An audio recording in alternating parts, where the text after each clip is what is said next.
If two Black women at 35 in 2026 change their mind from the opinions that they had at 25 or 30, and they change their mind in public, they're not switching up. They're actually practicing a part of our intellectual inheritance as Black thinkers. To not just be able to think out loud in public, but also having the ability to change your mind in public. Welcome back, everyone. It is your host, Iman, and today I'm feeling grounded in actually being honest about what my body is going through. I found myself laughing and thinking how ironic it is to be somebody who is a scholar of and deeply invested in embodied knowledge, what it means for Black women to draw on their lived experience, to draw on what their heart tells them, what their gut tells them, what their instincts and intuition tells them about the world as it is, and how that takes being very aware of your body and your senses.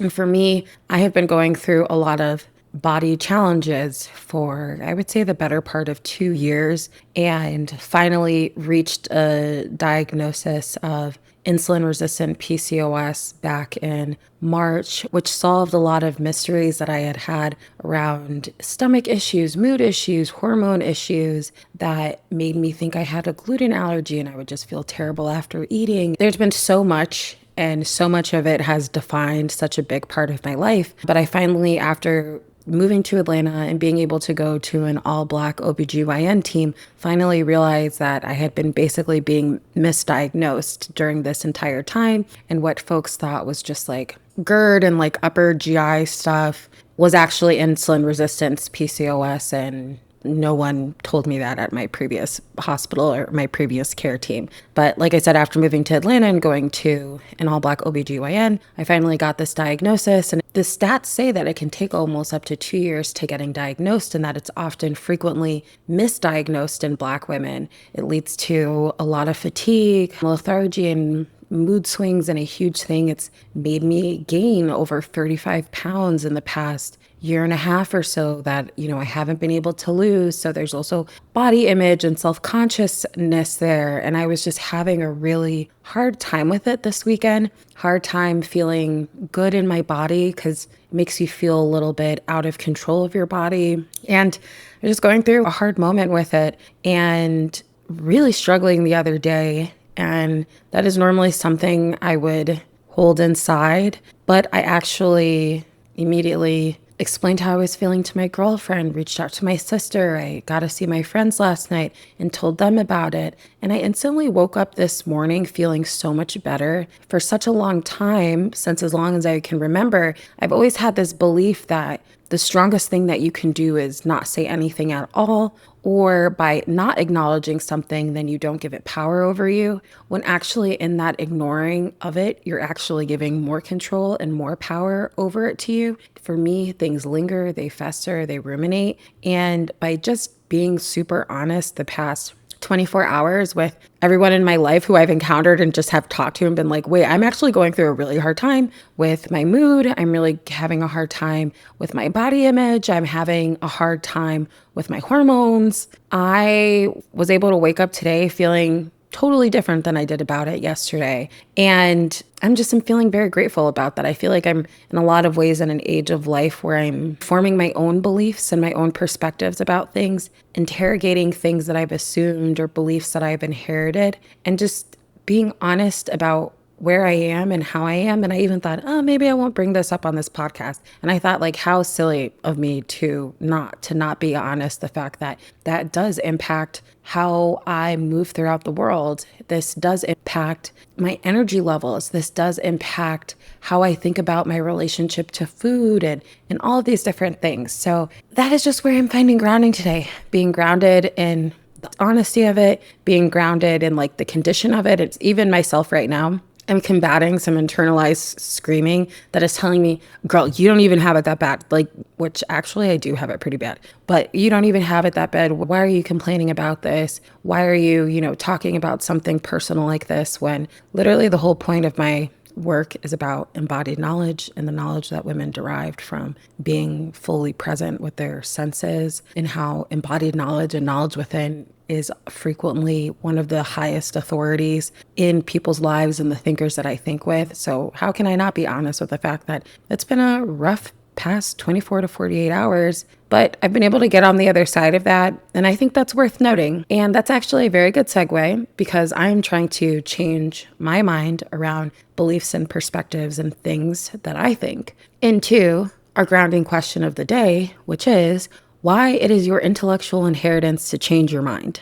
I'm trying to figure out a less wordy way to say this. I have a weird relationship with the term birthright. I thought perhaps rephrasing the question to why it's your birthright to change your mind, or why it is your right to change your mind, or why changing your mind is the most important thing you can do. Some kind of formulation around that, but I think you get it. Today, I've just been really having it on my spirit to talk about why changing your mind is your intellectual inheritance and how we often rob ourselves of the opportunity to change our mind intellectually, spiritually. And we also frequently, we live in a society that gives some more than others, or some not at all, the opportunity to change their mind, to not just think in public, but to also change their mind in public. And so this was a conversation that was triggered for me by, I have noticed a real shift in the Black millennial podcasters that I now listen to. I have been listening to podcasts for over a decade now, since my early 20s. Primarily, I've always found connection with and interest in listening to podcasts hosted by Black millennial women and podcasts like what is now Decisions. I always really enjoyed listening to those two podcasts in particular because they were Black women hosts who were friends, who were a step above me in maturity and in life-wise. So I just always found something really cool about hearing their perspectives as they were one step ahead of where I find myself in life. I no longer really listen to Decisions, but I still listen to Poor Minds every week. And I just bring up this kind of long trajectory of me being a longtime listener of podcasts because it was this idea that it is actually our intellectual inheritance to change our mind came when I had two convergences of thoughts, experience, encounters, whatever you want to call it, in a single day. And that was first listening to a podcast called Poor Minds, which I love, with the hosts. Their names are Drea Nicole and Lex P. And since the beginning, when I first listened to them to now, they have drastically changed the tone of their discussions around relationships and around intimacy. And when they first started the podcast, it was certainly conversations around, I would say, more encouraging of a very transactional, I would say capitalist, structured intimacies in relationships in terms of getting certain things out of people that you're dating, how to get things out of people that you're dating, what have you. That was certainly the tone. And now, 5-6 years later, their tone is very different around relationships and intimacy. They no longer even talk about that, where I would say a huge draw for their audience in the beginning was, seeing these baddies who were dating men, getting cars. And now their content has totally changed. It's way more talking about just grown woman stuff, having parents pass, grief, business, still relationships and intimacy, but from a very different angle. They've really, really changed and steered away from the very thing that frequently brought people to their podcast, but that was not the only thing that brought people to their podcast. For example, I have been an avid listener for years because I love, love, love hearing Black women who are friends talk about life, kiki together, have a real display of sisterly conversations. I love that. So that's the reason why I was attracted. Even if I didn't agree with everything that they said, I didn't care. I really enjoyed the kind of conversations that they would have, the kind of pop culture takes, and I just enjoyed their connection with each other. But since they have made this transition away from being a more kind of relationship transactional to this more of a, I would say more grown woman lifestyle, adult lifestyle, young Black millennial women lifestyle, and going through things, they have gotten a lot of people in their comment sections and a lot of critique being like, oh, you guys switched up, or clip something now that they have said about dating and how something in the past now contradicts that. So I was watching this in real time. I was hearing them talk about it on their podcast. I was seeing it play out on social media comments. Well, on the same day, I have been researching this Black radical, former Black nationalist organization that is over 100 years old. It began and ran between 1918 and 1922. And in just those 4 short years, I saw the people who run that publication, they changed organizational 3 times. At first, they were the newspaper, media, information, propaganda, whatever you want to call that, leg of George Wells' Hamitic League. Then they became the propaganda, the media arm of another organization called the African Blood Brotherhood. Then they became affiliated with the Communist Party. They had various different critiques, some not so strong, some very strong, of Marcus Garvey, who was going on at the same time. And the particulars are not necessarily what I want to spend a lot of time thinking about, but what I want to spend a lot of time thinking about how at the beginning of the day, I had encountered a discourse where people were harping on these 2 Black women for not just thinking out loud and in public, but also changing their mind in public. And then I was researching a newspaper 100 years ago and seeing how this newspaper and the men and women who ran it not only thought out loud in public, but they also changed their mind in public. And I thought to myself, that is a part of our intellectual inheritance as Black thinkers, to not just be able to think out loud in public, but also having the ability to change your mind in public. If 2 Black women at 35 in 2026 change their mind from the opinions that they had at 25 or 30, and they change their mind in public, they're not switching up. They're actually practicing a part of Black intellectualism, which is thinking out loud, but also changing your mind out loud. That in itself is a consistency of Black thought. And of course, we're talking about a lifestyle podcast, a Black culture podcast, which is obviously, it's not the same, right, as a Black radical newspaper. I'm not saying that. But what I'm saying is that between these 2 mediums, 100 years apart, represent the fact that Black folks across time, whether it's a 10-year time span, whether it's a 6-year time span, whether it's just a 4 short year time span, Black thinkers who think out loud in public are constantly changing their mind in public. That is not an abnormality. That is a part of our inheritance. All of your faves were people who thought out loud in public, but also changed their mind in public. And I think I actually forgot to even name the name of the newspaper. And the name of the newspaper was called the Crusader. And again, it ran after the post-war period, 1922. Again, changing its organizational affiliations, changing the nuances and the details of its politics and political thought, changing who it did and did not go toe-to-toe with on the page over the course of those 4 years. And that was not a novelty.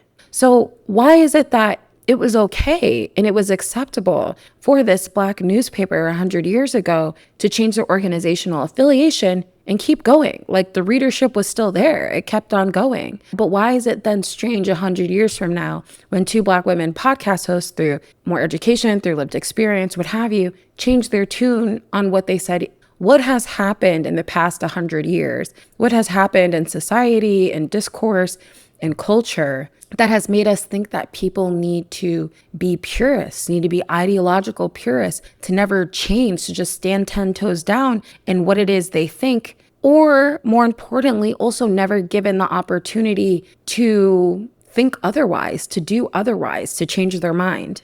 And then when they do, then they face criticism. And it's of course gendered. Men obviously get the opportunity to change their mind, and as a matter of fact, are frequently praised for changing their mind and out loud and in public, whether it be, iPhone apologies whenever a celebrity does something wrong or what have you. I was just noticing a real imbalance on this present critique of changing your mind, as if changing your mind is something worthy of critique. And how in my own intellectual journey, the encouragement to change my mind and change my thinking has been one of the most important and one of the most useful things that anyone, mentor, professor has ever encouraged me to do. To not hold on to an idea so tightly that I lose perspective from all the information that I am learning in the moment and all the learning that is happening around me. That actually the best of scholars, the best of intellectuals are constantly processing new information that actually changing your mind is a reflection of intellectual depth,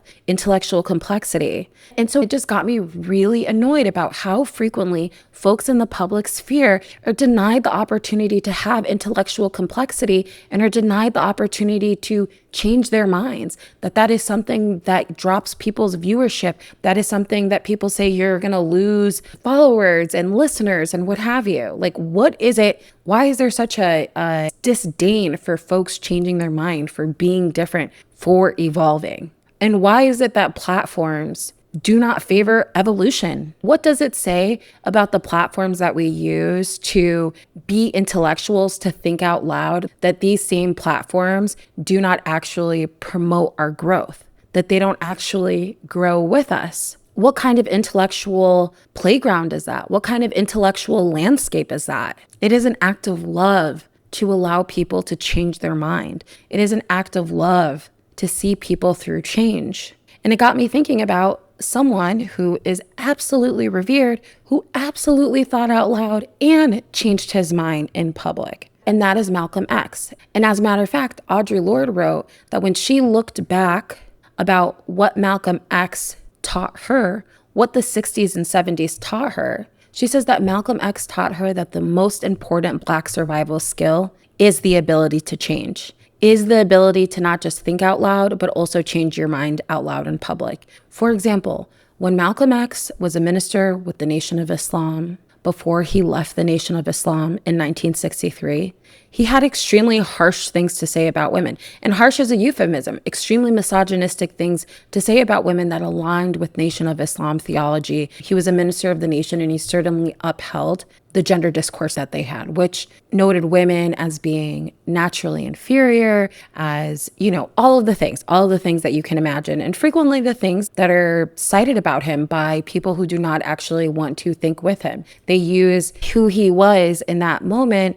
to discredit his intellectual complexity. Because after he left the nation, one of the very last letters that he wrote to his cousin before his assassination in 1965, he wrote about his regret that when he was a minister with the nation, he taught men how to spit vile at women, and that it was going to be up to him to fix that. After he left the Nation of Islam, he founded his political organization, the Organization of Afro-American Unity, and he actually put a woman at the head, Sarah Mitchell. I believe she was only 24 at the time.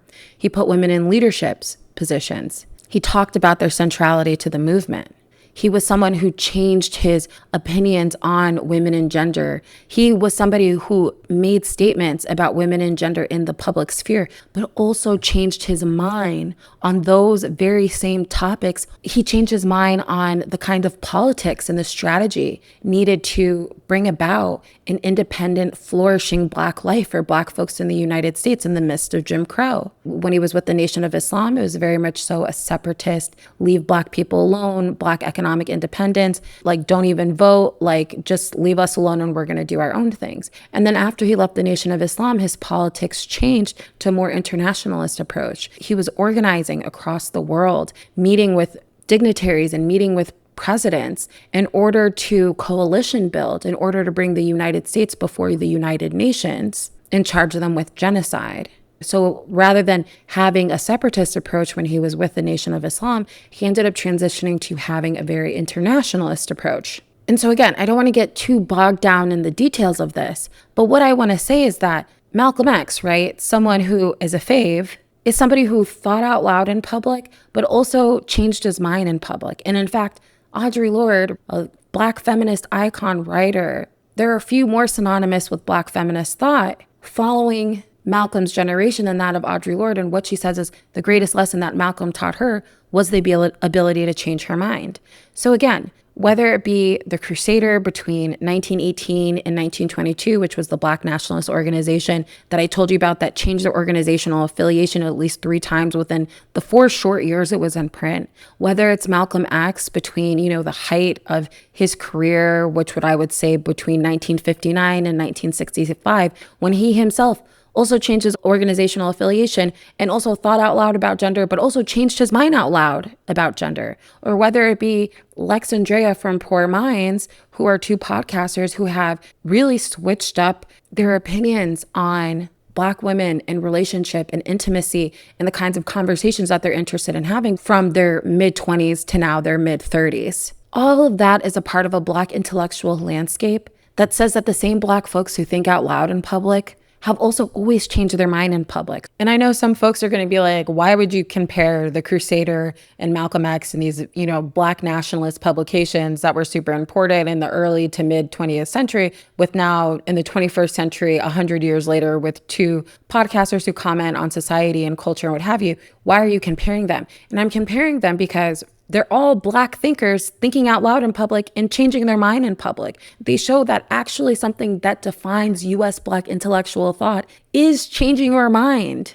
And that is beautiful to me. I mean, what more loving thing can you do than assign somebody complexity to be able to track how their mind has changed across time? And it's also a deep vulnerability to be able to do that, to be able to say, I was wrong about something. But that's an intellectual honesty. I think about it for myself. Oh my gosh, when I think back to some of the things that I said or thought in my intro classes, my first year of grad school, and I'm sure at 51, I'm going to be cringing at things that I have said on this podcast at 31. I used to be somebody who would think about that embarrassing thing I did in sixth grade, for years over and over. I can actually still think about it and ruminate it, or something, or when I put my foot in my mouth, or when I was talking because I just wanted to sound smart in a grad school class, and I look back on now and I'm like, girl, what are you doing? And I look back on those moments and I'm like, cringe. And that's my own challenge to myself, to allow myself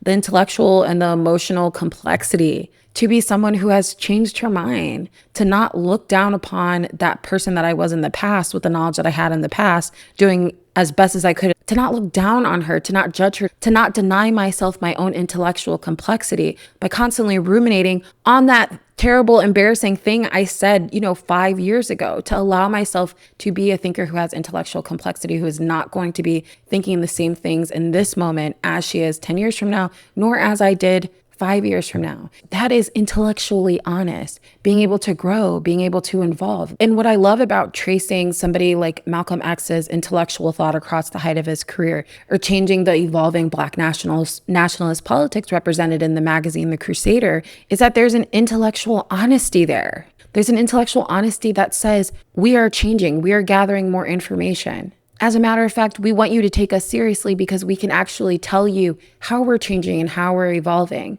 I can think of so many examples that I have heard firsthand from elders. For example, I think about Brother Ashanti Alston, who has this amazing article called Watch Your Man Tones, and I'll link it in the review notes. He was a member of the Black Liberation Army. He was a member of the Black Panther Party, and he talks about the Panthers changing and evolving gender politics. And he's an elder who talks frequently about, what he felt were their shortcomings, what he felt they did right. But there's a real intellectual honesty that elders who I've been blessed to encounter and speak with demonstrate.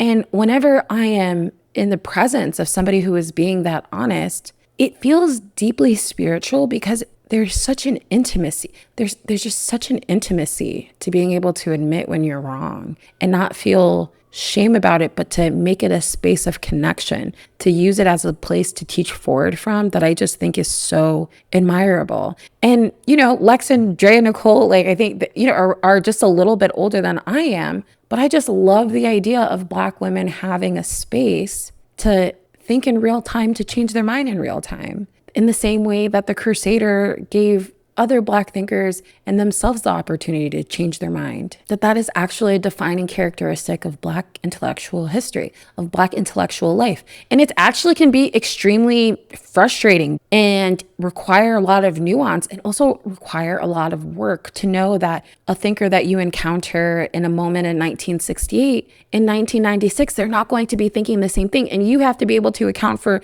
the changes, even if they don't point it out as a change in itself or give reason to it. They're still changing their mind in public, and you as an intellectual historian have to be like, okay, we're noting this change, what have you. And to me, that's what makes tracing ideas so fun, challenging, fascinating, stimulating, is that they're constantly evolving, that they're constantly interacting with other ideas, and they're constantly changing. So that was my long rant from a Black intellectual historian about how the same people who think out loud but also change their mind out loud are people that I actually want to listen to, and that they're actually continuing a vital part of Black intellectualism in the United States. Because again, that's where I focus. So with that, I'm leaving feeling just very grounded and looking forward to all the ways that I'm going to change. And again, this is also a big challenge and vulnerability being on here, right? Like I just talked about how I have not been feeling great about myself the past few days because of medical stuff that I'm going through. And that has made me feel very hard on myself. And I'm naturally someone who's extremely hard on herself. But I'm going to just keep looking towards and practicing now in this moment for the elder that I hope to be, which is someone who not just thinks out loud, but will also change her mind out loud and in public. And to give myself the grace to do that. And also to give the other people in my life the grace to do that as well. You know, as a Capricorn triple earth sign, especially when it comes to my relationships with people, I am really, really, really, really working on holding space for the possibility that people will change. That maybe just because something isn't good or a relationship isn't good in this present moment doesn't mean that that person is not capable of deep change. Because I do believe people are capable of deep, deep change. I know that. My work and research teaches me that. My intuition teaches me that. The spiritual traditions that I come from teach me that. But it's hard. It's hard for me. So again, today I'm just finding grounding in the change, holding capacity for my own change and holding capacity for other people's change. And with that, I really, really hope you guys enjoyed this episode. I really encourage you to follow me on social media. I post tons of fun things on there. You can find me on Instagram and TikTok and at IMANABDK, ABDK. You can email me if you have a question that you want me to answer on the show at Grounded with Dr. Iman, or you can send me a DM on any social media platform. And we have some exciting things coming up in the next couple of weeks. We are rushing towards the end of June. I've got research, I've got an article revision deadline that I finally feel in a good place about, but we've got a lot going on and there's more on the horizon. And I'm really excited for what we're doing together and what we're building together. And as I say every week, the most loving thing you can do is recommend this podcast to somebody who you know and who you love, or just someone who you think might benefit from the conversation. And so with that, that is where I'm going to leave you guys today. I hope you have a grounded and wonderful Monday, and I'll see you back here next week. Bye-bye.